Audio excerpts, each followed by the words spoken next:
Ang kwento ng Chop Chop Lady ay isa sa mga pinakakilalang kaso ng karumal-dumal na krimen sa Pilipinas na naging bahagi na rin ng mga urban legend at kwentong kababalaghan.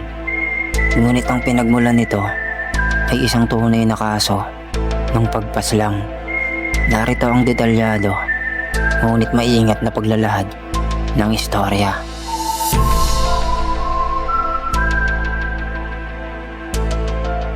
Ang orihinal na Chop Chop Lady ay si Lucila Lalo, isang waitress at dancer noong dekada 60 sa Maynila. Noong taong 1967, natagpuan sa magkakaibang lugar sa Maynila ang mga putol-putol na bahagi ng katawan ng isang babae.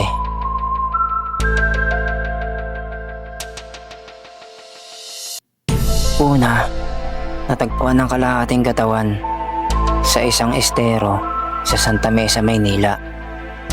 Sumunod ay mga paa at ulo na itinapon sa ibang lokasyon.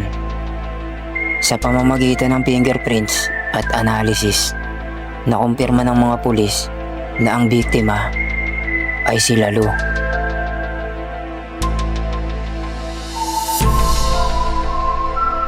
Ang kaso ay biglang sumiklab sa media at ginulat ang buong bansa.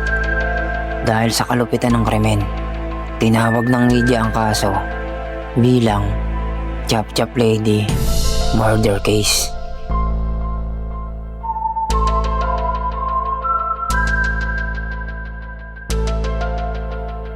May mga hinalang romantikong motibo ang nasa likod ng krimen dahil may mga lalaking sangkot sa buhay ng biktima, kabilang na ang isang pulis at isang dentista. Ngunit sa kabila ng mga suspect, hindi ganap na nalutas ang kaso at walang tuluyang nahatulan.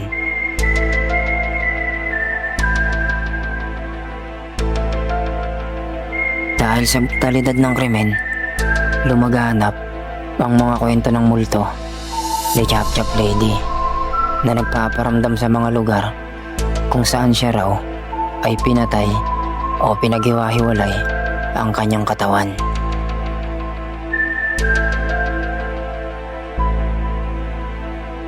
Karaniwang kwento ng kababalaghan, may nagpapakitang babae na wala ang kalahating katawan, dumurugo o putol-putol.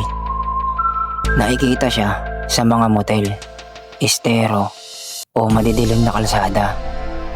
May ilang kwento ng taxi driver na may sinasakay na babaeng pasahero na bigla na lamang nawawala o nagpapakita ng dugo ang anyo.